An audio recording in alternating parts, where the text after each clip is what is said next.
we have to see PC platform. It's not display. It's not programmatic. It's not email. It's not an inventory or demand-based platform. It is a user experience platform. What they don't realize is Facebook is the employee, you're the manager. The harder you work, the more you're micromanaging your employees. The more I micromanage an employee, the worse they are.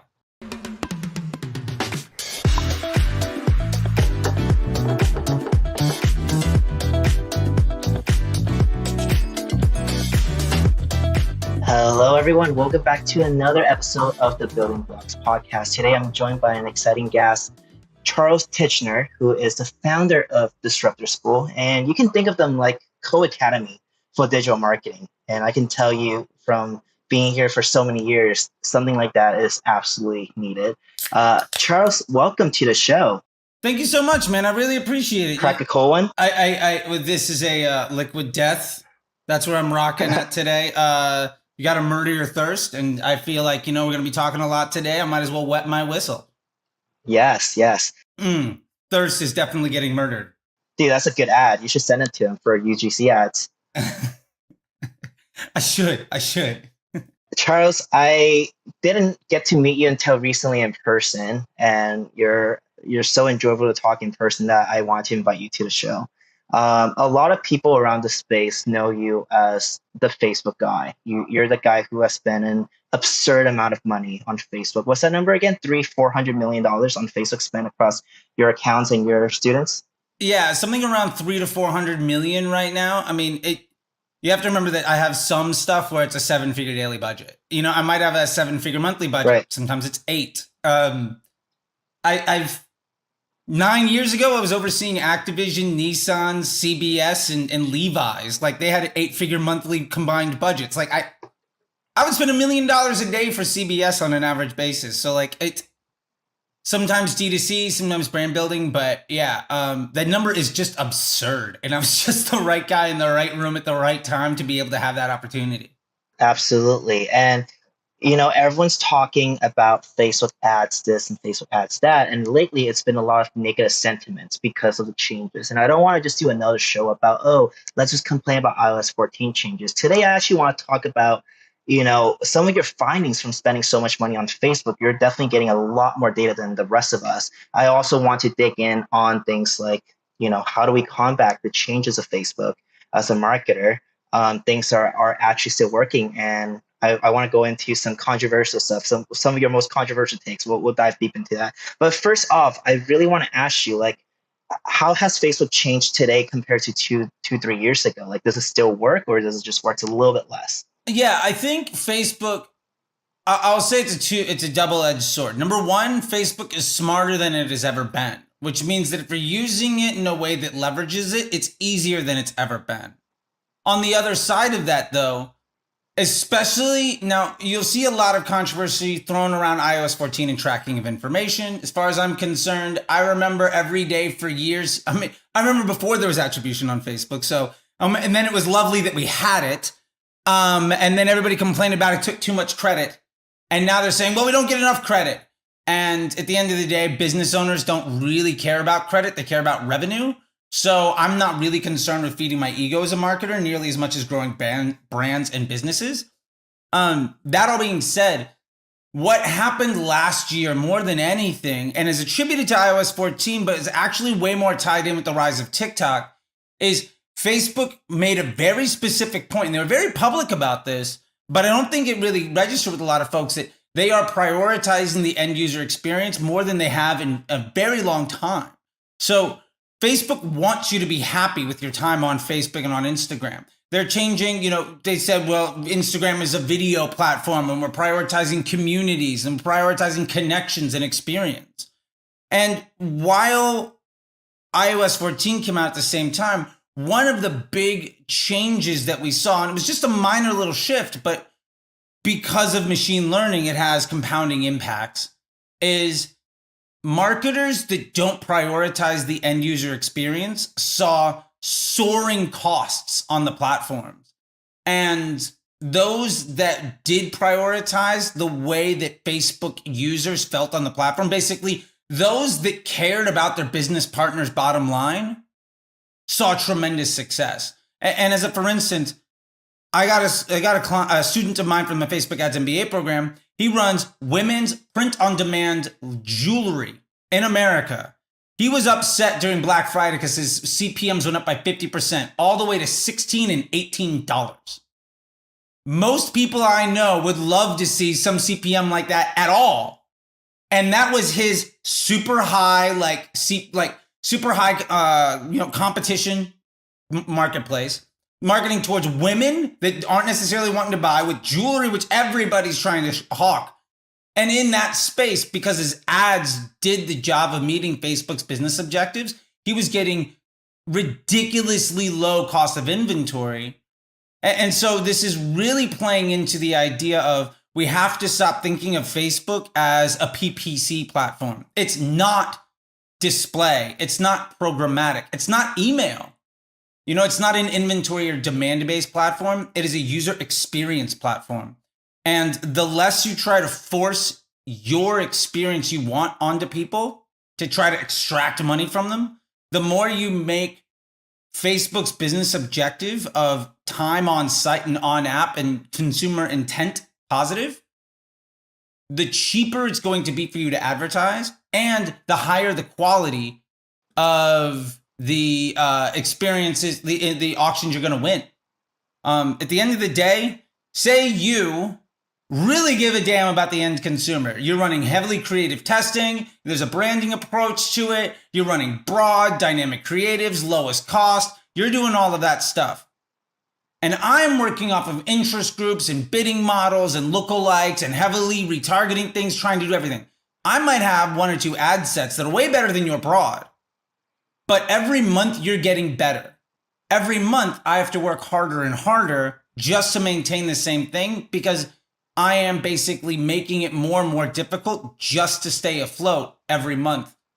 And after a year, I'm probably going to struggle to stay on the platform, and you might struggle with funding because you ran out of money because you've been doing so much. And I've had more people struggle with having to go to VCs early and inventory issues than I have people being priced out of the marketplace when you align yourself with Facebook's objectives. And I think every platform, every business relationship works like that. Any relationship, honestly. If you had a friend that said, this is what I need from you, if my wife said, this is what I need from you, and my response was to give her the finger and demand money, we're not going to be in a relationship very long. And there's really no difference with Facebook. I just think that in the last year, that's just amplified. Right. So what you're saying is, let Facebook do its thing, because it's just so much smarter than us. And the more you try to work against it, the harder your life will be. Yeah. I'm seeing like the prompts you're saying are usually good prompts for people like running out of inventory or needing more funding to scale. Because most people, I would say, listening to this, and 89% of the people are probably like, man, I can't even get my Facebook to work. And I'm quite curious to hear, like, why is that the case? Like, from your assessment, why does Facebook work better for some brands than the other, even if they do the same exact thing? Is there a difference for how you can run Facebook ads for a brand at a certain AOV or a certain like brand recognition versus a brand who is very well known, has a large audience already? What is the different ways to approach these two type of businesses? Yeah, that's a great question. And I've had the luxury, because I have students and clients from all over the world and have been doing it for many years. I've had basically the same business come to me 20, 30, 50 times, like over the years, right? And that's happened all sorts of times. And what I can say is, the most important thing in running your Facebook ads is the business model. I think more than anything, outside of running Facebook side, but what happens after the click is so tragically undervalued. I've seen two businesses running basically the exact same. I saw two skincare brands run basically the exact same stuff. Like, they were literally sourcing from the same place. They were white labeling more or less the same product.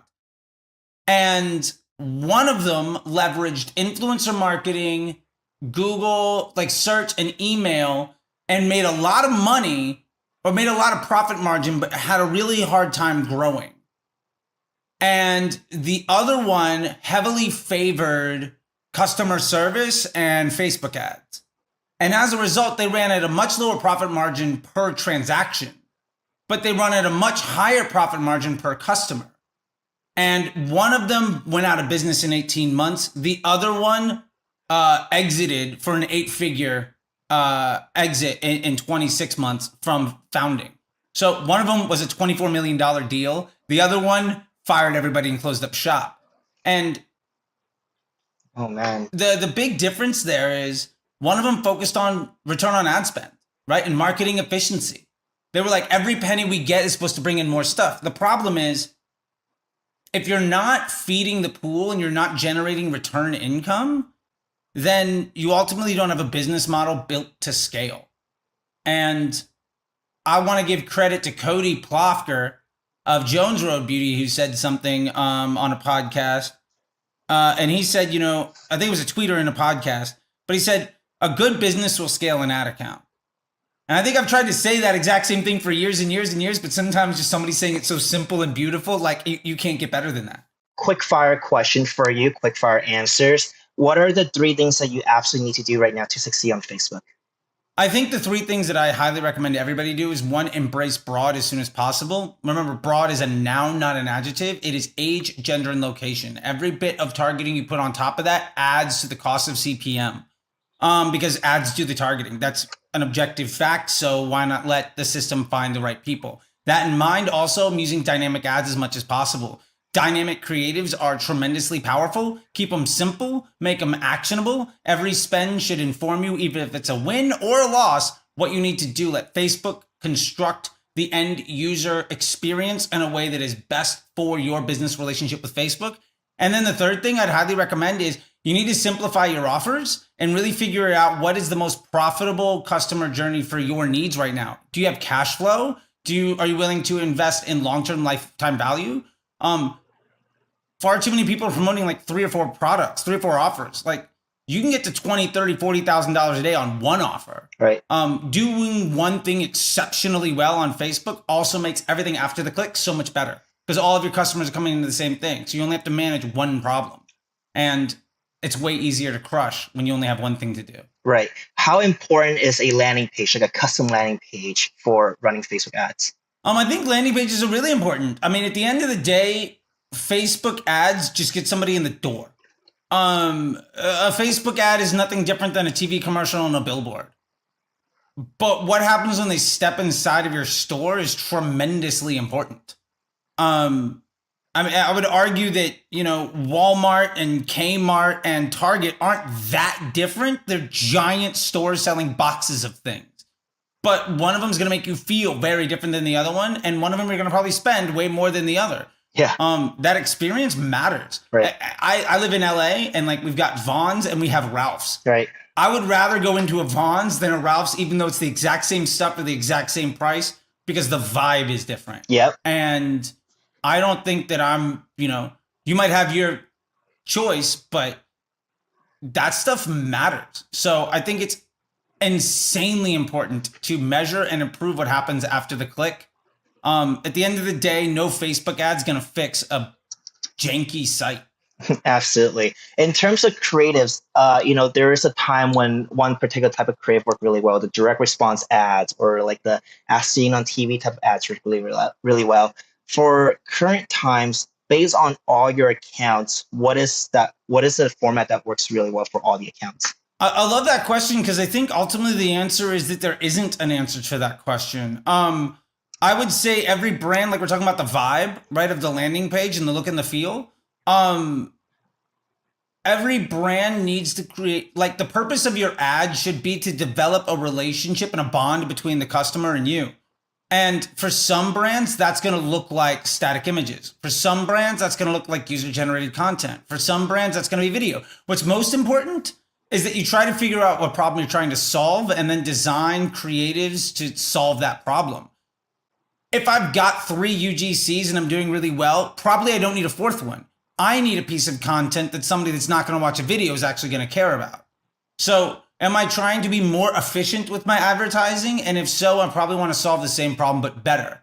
If I want to scale my advertising, I want to try to make my ads appeal to different people because the ads do the targeting. So if I want to spend more, I need to appeal to different types of individuals.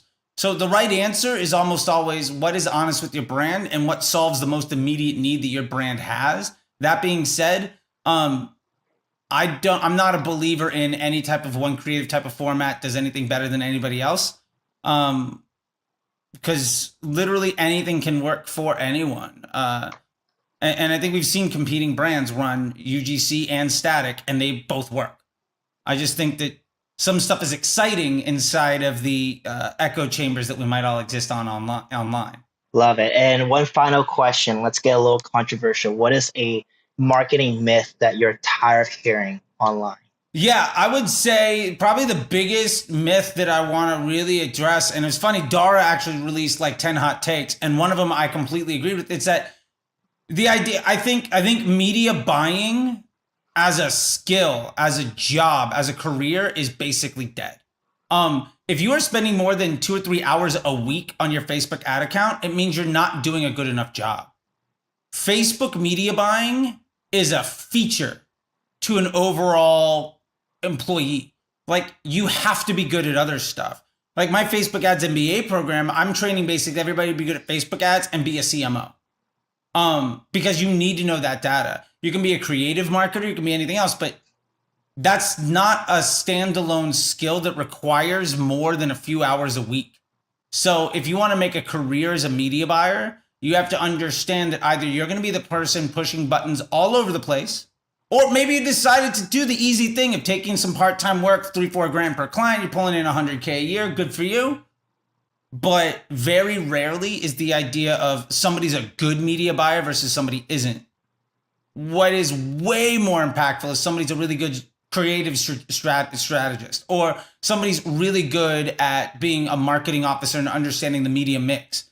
But the easiest way to buy ads on Facebook is go broad, use dynamic ads, and focus on getting one thing well.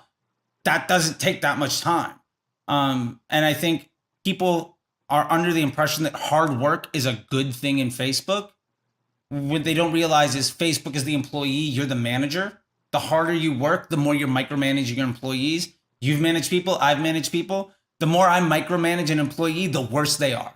I love that analogy. I've never heard of that before. It's a great analogy for Facebook. Yeah, I'm glad. I hope that hits home with people. Like, it's a factory, right? If you're tinkering with every step in the factory, you can't be really upset that it's not doing nearly as good as it could if you just figured it out and let it do its thing. You know, I mean, we have factories with robots in them. Do you think the Tesla robot gives a damn about whether it's building a Model X or a C or whatever? No, it does its job.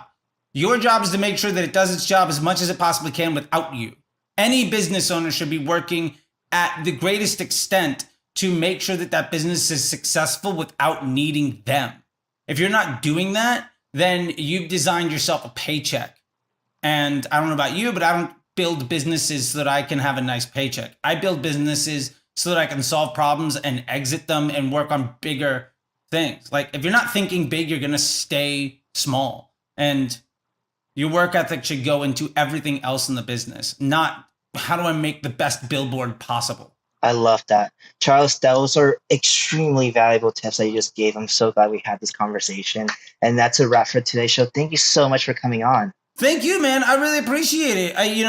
I was lovely to get a chance to meet you in person too. We got to hang a little bit, and you're a very, very nice guy. And I know you do a lot of things behind the scenes to help people out, and I think that is tremendous. And I really want to let you know that I appreciate those things. I see stuff, I won't call things out, but you definitely have a really good head on your shoulders, and you are exceptionally giving with the opportunity that you've had. And I think a lot of people are better because they've got you in their environment. And I think from where I'm sitting, that is the greatest gift that I feel, the greatest thing anybody could ever hopefully say about me was that because I'm in their environment, they're better off. And I think you're hitting that home. And I don't know anybody that knows you that would disagree with that. Thank you, Charlie. You're just, that was the biggest compliment you could have given me. Thank you so much.